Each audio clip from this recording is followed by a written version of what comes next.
ವಿಚಾರವಾಗಿ ನಮ್ಮ ಜೊತೆಗೆ ಮಾತನಾಡೋದಕ್ಕೆ ಅನುಶ್ರೀ ಅವರೇ ಸಂಪರ್ಕದಲ್ಲಿದ್ದಾರೆ. ಮೇಡಮ್ ನಮಸ್ಕಾರ, ಹೇಗಿತ್ತು ಇಡೀ ಅನುಭವ ಪ್ರಯಾಗ್ರಾಜ್ದು? ತುಂಬಾ ತುಂಬಾ ತುಂಬಾ ಭಾವುಕಗಳಾಗುವಂತ ಒಂದು ಅನುಭವ ಅದು. It was very emotional moment. ಅಂದ್ರೆ ಇದ್ರದ್ದು ಆಳ ಬಹುಶಃ ಅಲ್ಲಿ ಹೋದವ್ರಿಗೆ ಮಾತ್ರ ಗೊತ್ತಾಗುತ್ತೆ ಅನ್ಕೊಂತೀನಿ. ನಾನು ತುಂಬಾ ಝೀರೋ ನಾಲೆಜ್ ಅಲ್ಲಿ ಹೋಗಿದ್ದು. ಅಂದ್ರೆ ಗೊತ್ತಿತ್ತು ಅದರಲ್ಲಿ ಮುಳುಗುವಂತಹ ಒಂದ್ ಮಹತ್ವ ಅದೆಲ್ಲ ಗೊತ್ತಿತ್ತು. ಬಟ್ ಆ ಫೀಲ್ ಹೆಂಗಿರುತ್ತೆ, ಇವಾಗ ಒಂದ್ ಬಿಸಿ ಮುಟ್ಟಿದಾಗ ಎಷ್ಟ್ ಬಿಸಿ ಆಗತ್ತೆ ಅದು ಏನು ಅನ್ನೋ ಅನುಭವ ಬಿಸಿ ಮುಟ್ಟೋರ್ಗ್ ಮಾತ್ರ ಗೊತ್ತಲ್ವಾ. ಹಂಗೆ ಅಲ್ಲಿ ಹೋಗೋವರ್ಗುನು ಒಂದ್ ಮೈಂಡ್ ಸೆಟ್. ಬಟ್ ನೀರಲ್ಲಿ ಇಳಿತಾ ಹರ್ ಹರ್ ಮಹಾದೇವ್, ಓಂ ನಮಃ ಶಿವಾಯ ಅಂತ ಹೇಳ್ತಾ ಹೋಗ್ತಾ ಇದ್ದಂಗೆ ಎದುರುಗಡೆ ಅವರು ಮಾಡಿದ್ದಂತಹ ಲೈಟಿಂಗ್ ಗಳಲ್ಲಿ ಅರ್ಧ ಚಂದ್ರ ಕಾಣಿಸಿದ್ದಾಗಿರ್ಬೋದು. ಬಹುಶಃ ಶಿವನೇ ನಮ್ಗೆ ಅಲ್ಲಿಂದ ಆಶೀರ್ವಾದ ಮಾಡ್ತಾ ಇದ್ದಾನೇನೋ ಅಂತ ಅನ್ಸ್ತಾ ಇತ್ತು ನಮ್ಗೆ. ನನಗ್ ನೆನ್ಪಿರೋ ಪ್ರಕಾರ ನಾನ್ ಮುಳಗ್ದಾಗೆಲ್ಲ ಕಣ್ಣೀರೇ ಹಾಕಿದೀನಿ. ಸೊ ಅದು ಒಂಥರ ಇಟ್ಸ್ ವೆರಿ ಡಿವೈನ್ ಮೂಮೆಂಟ್. ಎಲ್ಲಾರು ಇದನ್ನ ಅನುಭವಿಸ್ಬೇಕು ಅನ್ನೋದು ನಮ್ಮ ಆಸೆ. ಮಹಿಳೆಯರಿಗೆ ಹೇಗಿದೆ ಮೇಡಮ್ ಅಲ್ಲಿ ಸುರಕ್ಷತೆ ವಿಚಾರ ಅಥವಾ ಹೋಲಿ ಡಿಪ್ ತಗೊಂಡ್ಮೇಲೆ ಚೇಂಜಿಂಗ್ ರೂಮ್ಗಳು ನಿಮ್ ಗಮನಕ್ಕೆ ಬಂದಿರುತ್ತೆ, ನಿಮ್ಗೆ ಎಕ್ಸ್ಪೀರಿಯನ್ಸ್ ಆಗಿರುತ್ತೆ, ಹೀಗಾಗಿ ಕೇಳ್ತಾ ಇದ್ದೀನಿ. ಹೌದು ಆಕ್ಚುಲಿ ನನ್ಗೆ ಬಹಳ ಹೆಮ್ಮೆ ಇದೆ ನಮ್ ಭಾರತದಲ್ಲಿ ಇಷ್ಟೆಲ್ಲಾ ವ್ಯವಸ್ಥೆಗಳನ್ನ ಹೆಣ್ಮಕ್ಳಿಗೆ ಮಾಡಿದ್ದಾರೆ ಅಂತ ಹೇಳಿ. ನಾವ್ ಅದನ್ನ ಕಂಡ್ಕೊಬೇಕಷ್ಟೇ. ಅಲ್ಲಿರುವಂತಹ ಪೊಲೀಸ್ ಸಿಬ್ಬಂದಿ ಬಹಳ ಹೆಲ್ಪ್ಫುಲ್.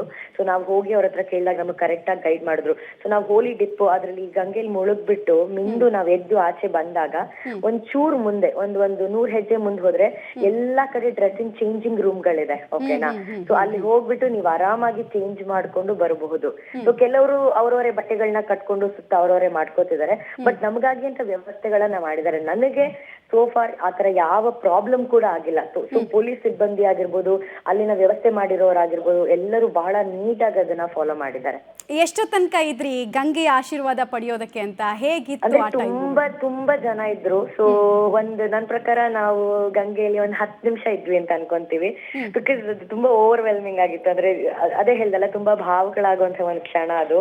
ಬಟ್ ಅದಾದ ನಂತರ ತುಂಬಾ ಜನ ಕಾಯ್ತಾ ಇರ್ತಾರೆ, ನಾವೇ ಅಲ್ಲಿ ಇದ್ಕೊಂಡು ಇದ್ರೆ ಬಹಳ ಪ್ರಾಬ್ಲಮ್ ಆಗ್ಬಿಡತ್ತೆ ಅಂತ ಹೇಳಿ 10 ನಿಮಿಷ ಇದ್ದು ಆ ಅನುಭವನ ತಗೊಂಡು, ಅಂದ್ರೆ ಆಚೆ ಬಂದ್ಮೇಲೆ ಇನ್ನೊಂದ್ 10 ನಿಮಿಷ ನಮ್ಗೆ ಏನಾಯ್ತು ಅಂತ ಸುಧಾರಿಸ್ಕೊಳಕ್ಕೆ 10 ನಿಮಿಷ ಬೇಕಾಯ್ತು ನಮ್ಗೆ.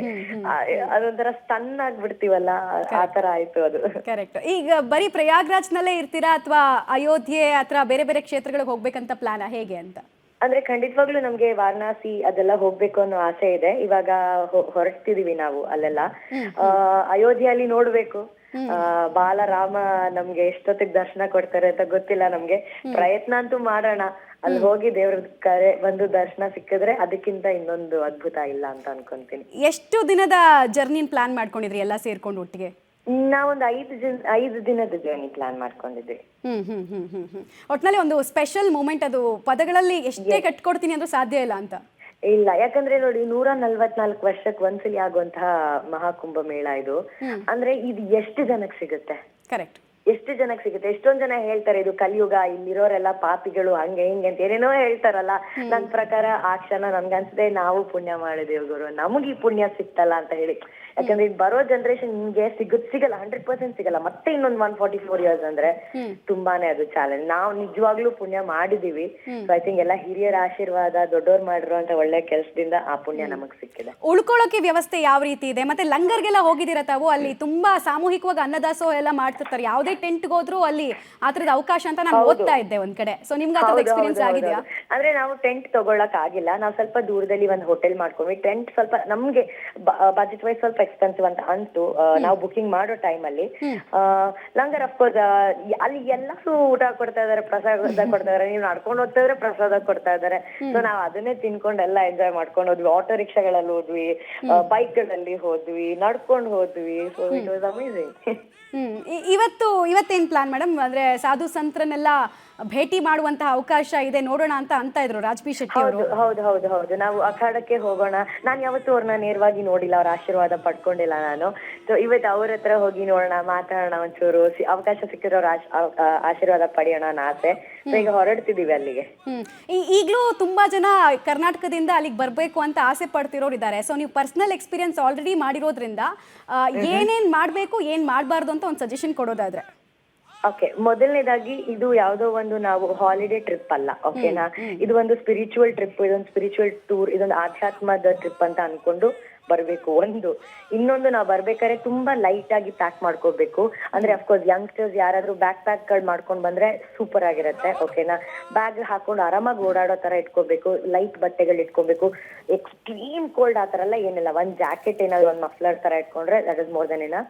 ಆಮೇಲೆ ತುಂಬಾ ನಡೆಯೋದಕ್ಕೆ ಇರೋದ್ರಿಂದ ಕಂಫರ್ಟೇಬಲ್ ಆಗಿರೋ ಶೂಗಳು ಅಥವಾ ಚಪ್ಪಲ್ಗಳು ಹಾಕೋಬಹುದು.